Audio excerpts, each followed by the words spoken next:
நேற்று நம்ம India Australia அணிக்கு எதிராக 4வது ஆட்டத்தில் டிராப் பண்ண வாய்ப்பு இருந்தும் அதை பண்ண முடியாமல் மோசமாக தோல்வி அடைஞ்சிட்டாங்க. ஸோ அந்த வகையில் நேற்று ஆட்டம் முடிஞ்சதுக்கு அப்புறமா ரோஹித் சர்மா அஸ்வின் அவரை போலவே டீசெண்டாக ஓய்வை அறிவிச்சிடுவார் அப்படின்னு தான் பல பேர் எதிர்பார்த்தாங்க.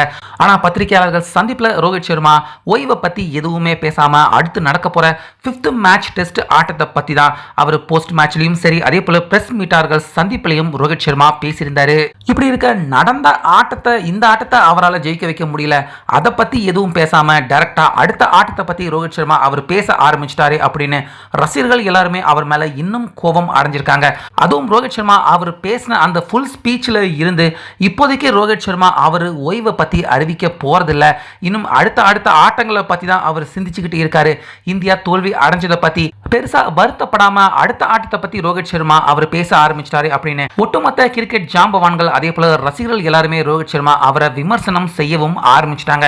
இப்படி இருக்க ஓய்வை தற்போது அறிவிக்காத ரோஹித் சர்மா அவரை பார்த்து பிசிசிஐ அவங்களும் தொடர்ச்சியா கடைசியா அவர் கேப்டன்சி செஞ்ச 6 ஆட்டத்தில் 5 ஆட்டம் இந்தியா தோத்துருக்காங்க, 1 ஆட்டம் மழையால தப்பிச்சுது, இல்லைனா அந்த ஆட்டமும் தோல்வி தான் அடைஞ்சிருப்பாங்க.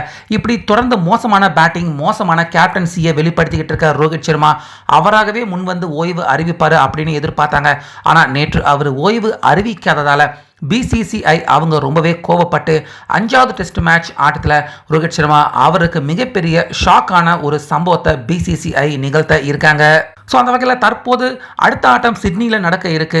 சிட்னியில் இருந்து தற்போது வரக்கூடிய தகவல் என்ன அப்படின்னா, 5வது ஆட்டத்தில் ரோஹித் சர்மா அவரை உட்கார வச்சுட்டு, அதாவது அவராகவே முன் வந்து ஓய்வை அறிவிக்கல, ஆனால் ரோஹித் சர்மா அவருக்கு ரெஸ்ட் கொடுத்துட்டு அவரை உள்ள உட்கார வச்சுட்டு தான் இந்த ஆட்டத்தை 5வது டெஸ்ட் மேட்ச் ஆட்டத்தை பும்ரா அவருடைய தலைமையில் நம்ம இந்தியா விளையாட போறாங்க அப்படிங்கிற தகவல்கள் இப்போ வெளிவந்துகிட்டு இருக்கு. ஸோ அப்படி மட்டும் ரோஹித் சர்மா பிளேயிங் 11ல் சேர்க்காம அவரை உள்ள உட்கார வச்சாங்கன்னா அதை விட அவர் ரிட்டையர் ஆகிறதுக்கு முன்னாடி பெரிய அவமானம் நிச்சயமாக ரோஹித் சர்மா அவருக்கு இருக்க முடியாது. அதுக்கு உள்ளேயே, அதாவது 5வது டெஸ்ட் மேட்ச் ஆட்டத்துக்கு உள்ளே இன்னும் 2-3 நாட்கள் இருக்கு. ரோஹித் சர்மா அவருடைய ரிட்டையர்மெண்ட்டை அறிவிச்சிட்டார்னா நிச்சயமா அவருக்கு உலக அளவில் இருக்கிற அவருடைய ரசிகர்கள், கிரிக்கெட் ரசிகர்கள் எல்லாருமே மிகப்பெரிய சல்யூட்டே வைப்பாங்க. ஆனால் அதை செய்யாம தொடர்ந்து இன்னும் இந்திய அணியில் விளையாடணும் அப்படின்னு ரோஹித் சர்மா அவரை நினைச்சுக்கிட்டு நம்ம இந்தியாவை தோல்வி அடைய வச்சுக்கிட்டு இருக்கிறது பிசிசிஐ அவங்களுக்கு மிகப்பெரிய எரிச்சலை தற்போது ரோஹித் சர்மா அவர்கிட்ட ஏற்படுத்தியிருக்கு. அதனால ஒருவேளை 5வது ஆட்டத்தில் விளையாண்டுட்டு தான் ஓய்வு பெற்றுவேன் அப்படிங்கிற முடிவை ரோஹித் சர்மா அவர் எடுத்தார்னா நிச்சயமா 5வது ஆட்டத்தில் அவரை விளையாட வைக்க வாய்ப்பு கண்டிப்பாக இருக்கு.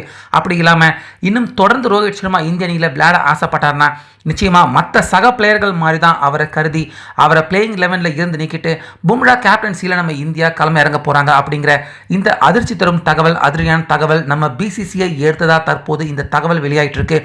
ஸோ இதில் எந்த முடிவை ரோஹித் சர்மா அவர் எடுக்க போறாரு 5வது டெஸ்ட் மேட்ச் ஆட்டத்துக்கு முன்னாடி அப்படிங்கிறத பொறுத்திருந்து பார்க்கலாம்.